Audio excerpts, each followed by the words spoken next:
In March 2020, the suspect's mother contacted law enforcement to report he might try to commit suicide by cop. Based on items observed in the suspect's bedroom at that time, he was interviewed by the FBI in April 2020. No racially motivated violent extremism ideology was identified during the course of the assessment, and no criminal violation was found.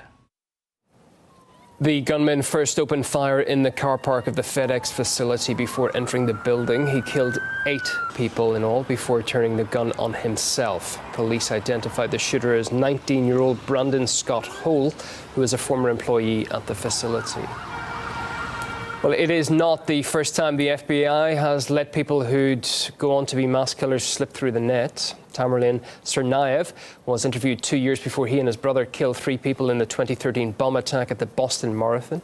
Omar Mateen, who murdered 49 people in an Orlando nightclub shooting in 2016, had been under 2 separate investigations, although both were dropped. And William Atchison was investigated by the Bureau a year before he killed 2 people in the Aztec High School shooting in 2017. Let's go live now to political activist and lawyer in the US, Christian Mancera. Christian, welcome. This is becoming something of a worrying trend, isn't it? People who've been on the FBI's radar who go on to become mass killers. Something is wrong here. Yes, I think something is wrong. I think we must put more pressure on officials and authorities, especially in the FBI, to not let go of these individuals. And if they are to be let go, there has to be some very strict monitoring, because we cannot allow these things to continue to happen. And there is a clear movement here in the United States from different political sectors to abolish the Second Amendment. But I believe that the Second Amendment should not be abolished. I think people should have the right to bear arms, but it is the duty of the government to make sure that the people who are properly prepared and who are obviously mentally fit to carry a weapon are able to carry a weapon. But that's my point, because after being interviewed by the FBI, the killer was stripped of his gun, Christian, yet he still found a way to obtain another. Is that not the biggest concern here?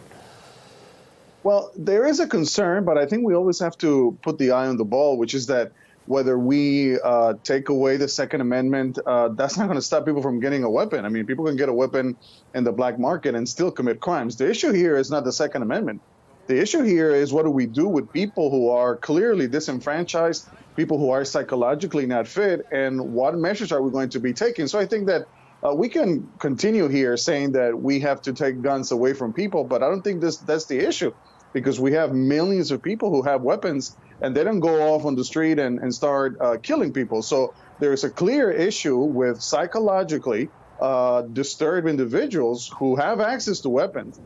People know they are psychologically disturbed. The FBI knows they're psychologically disturbed, and yet they're left unchecked, and then they go on to commit these crimes. I think there has to be some accountability on the part of the government, the federal agencies, to do their job a little bit better and make sure that these people who are not psychologically fit go on to commit these crimes. You would feel in this case that's especially so, wouldn't you, after his own mother felt that there was deep suspicions about what he was going to do.